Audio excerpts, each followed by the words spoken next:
Kunjungan ke kota batik kali ini benar-benar terasa sangat indah. Setelah ngalap berkah Habib Ahmad bin Abdullah Al-Atos di Sapuro dan menghadiri acara Majelis Rasulullah di Wiradesa, pada tengah malam aku langsung saja menuju kediaman Habib Lutfi bin Yahya. Dari kabar yang aku dapat dari khodim beliau, Abah Lutfi baru saja rawuh. Ketika kami sampai di depan dalam beliau, dari kejauhan tampak berlangsung sebuah pertemuan di lantai bawah. Aku memasuki rumah beliau dengan perasaan ragu. Di tengah jadwal beliau yang sangat padat, di tengah tamu-tamu beliau yang begitu membludak ini, apakah diri ini, yang bukan orang penting dan orang besar, bisa ditemui beliau? Gak usah lama-lama wes, hanya sekedar meminta barokah doa. Kami menuju ruang tamu di lantai atas, di situ sudah banyak orang menunggu untuk ditemui Abah. Menurut kabar yang aku dapat dari seorang sahabat, banyak orang yang bahkan rela menunggu berhari-hari agar bisa menemui Habib Lutfi. Di tengah keraguan yang masih saja menyelimuti hati, aku mengirim Fatihah dan bertawasul kepada para aulia, Ba'alawi, Habib Umar dan Syekhona Kholil Bangkalan. Aku ingat, salah satu kiai sepuh di Madura pernah mengisyaratkan padaku bahwa Habib Lutfi memiliki ikatan batin khusus dengan Mbah Kholil. Ketika berziarah ke makam Mbah Kholil di Bangkalan, beliau bahkan selalu bercengkrama langsung dengan Sohibul Makom. Tak lama kemudian, Habib Lutfi keluar kamar. Sayang sekali beliau langsung menuju ruang rapat di lantai bawah, dan masih belum bisa menerima tamu. Akhirnya aku juga nimbrung mengikuti jalannya rapat yang ternyata adalah rapat pengurus Jatman untuk acara Multaqo Ulama Internasional yang akan diadakan di Pekalongan beberapa minggu ke depan. Waktu hampir menunjukkan jam 1, Habib Lutfi pamit untuk bersiap-siap ke Jakarta di pagi harinya. Orang-orang langsung saja mengerebungi beliau, berebut untuk bersalaman. Aku makin ragu akan kemungkinan bisa ditemui beliau malam ini. Namun barokah para aulia, memang tak akan pernah lekang oleh waktu. Di tengah kerumunan siapa sangka ada satu sahabat Banser yang matur ke Abah bahwa ada tamu dari keluarga Bangkalan. Aku langsung maju, mencium tangan beliau dan matur. Baru datang sebulan lalu dari Yaman Bah. Petik 2. Abah langsung mengajak ke lantai atas. Dan tak disangka-sangka, bukan ruang tamu yang beliau tuju, melainkan kamar pribadi beliau. "Meriki Gus," beliau memanggil dari dalam. Aku langsung saja masuk, disusul Mas Agung yang menemaniku dari Jogja, Fatul Id, dan Pak Nur. Tampak sebuah kamar dengan tumpukan kitab di mana-mana. Ada kitab Al-Makoti, di sebelah sana, kitab rangkuman kalam-kalam Sa'adah Ba'alawi keluaran terbaru. Ada juga kumpulan topi koboi mengelantung di pojokan kamar. Abah Lutfi melepas jubah dan kopiahnya. Dengan memakai kaos oblong dan celana putih, beliau mempersilahkan kami duduk. Saya membawa amanah dari Habib Umar untuk bertamu ke para ulama BIP. Aku membuka percakapan. Aku lalu meminta nasihat dan arahan beliau terkait metode dakwah terbaik untuk masyarakat umum. Beliau lalu memberi arahan untuk fokus pada akidah dan hal-hal yang pokok.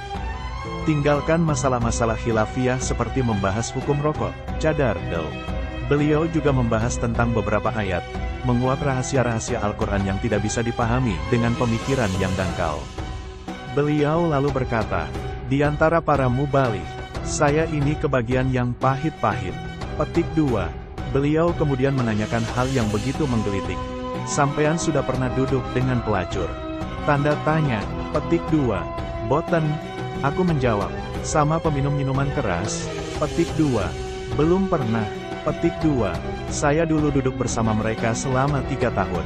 Saya dicap sebagai Habib, gak bener, saya gak peduli. Orang seperti mereka itu jangan dijauhi biar tidak lari. Mereka itu tanggung jawab siapa?" Petik 2. "Ketika kita berdakwah, maka jangan jadikan orang lain sebagai lawan.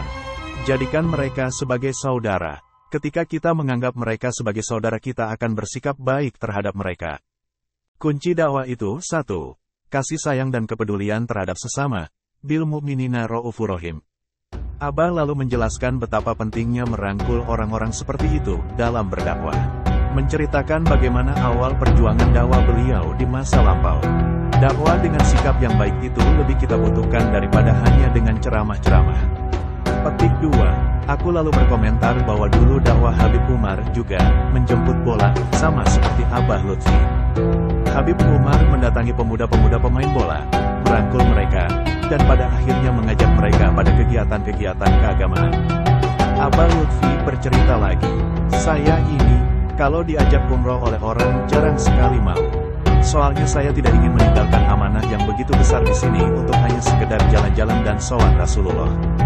Tugas saya di sini juga amanah Rasulullah. Coba andai saja uang yang dibuat umroh berkali-kali itu diberikan pada orang-orang kelaparan, anak-anak pesantren yang putus belajar karena tak punya biaya.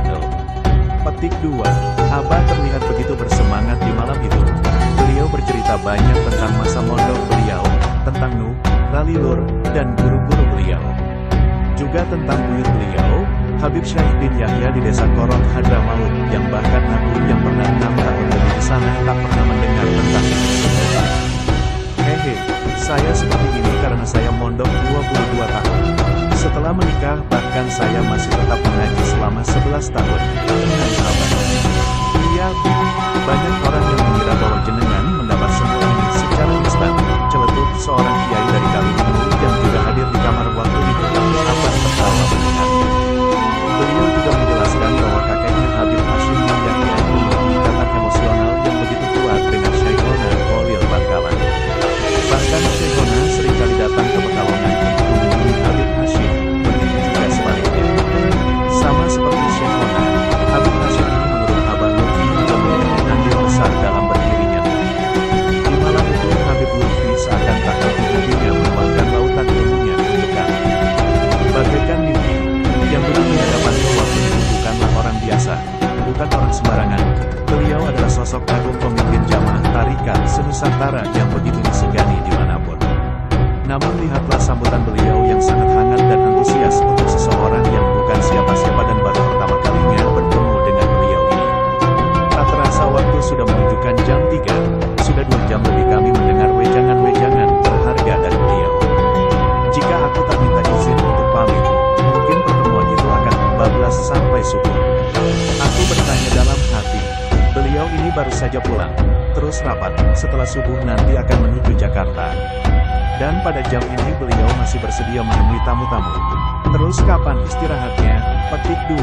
Dini hari itu aku benar-benar dibuat jatuh cinta kepada sosok Habib Lutfi. Pada kesederhanaan beliau, keramahannya, ketawaduannya, dan semangat beliau berbagi ilmu dan kebaikan terhadap orang lain.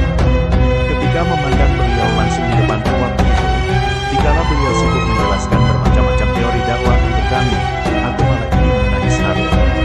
Abah Lutfi sekali lagi bukan orang sembarangan. Beliau memiliki mata batin yang sangat kuat sama seperti Habib Umar dan para pembesar habaib lainnya. Aku lantas teringat akan kisah seseorang utari. Dulunya ia adalah orang yang berkeimanan besar. Ketika ditanya tentang sebab taubatnya, dia menjawab, Habib Umar dan Habib Abdullah bin Syihab.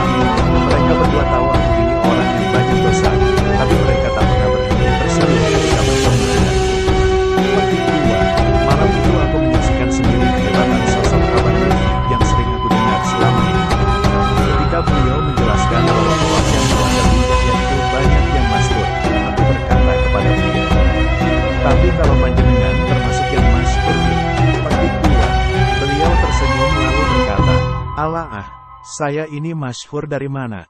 Petik 2. Kami pamitan. Beliau melarang kami untuk bersalaman. Kata beliau biar kapan-kapan bisa bertemu lagi. Beliau juga berpesan, jangan pernah bosan main ke sini. Petik 2. Benar-benar pertemuan berharga yang bagaikan sebuah mimpi. Bahkan sampai sekarang aku seakan belum bisa move on dari indahnya pertemuan itu. Persis seperti yang didauhkan oleh Sidil Habib Umar. Asteris. Berkumpul bersama mereka para kekasih Allah adalah nikmat surgawi yang bisa dirasakan di dunia yang fana ini. Semoga selalu diberikan afiah dan kesehatan Abah. Di tengah perpecahan yang umat rasakan saat ini, betapa butuhnya mereka terhadap sosok yang bijak, tenang, teduh, sejuk dan menyejukkan seperti panjenengan Bib. Salam tadim untuk panjenengan di setiap detik kulo.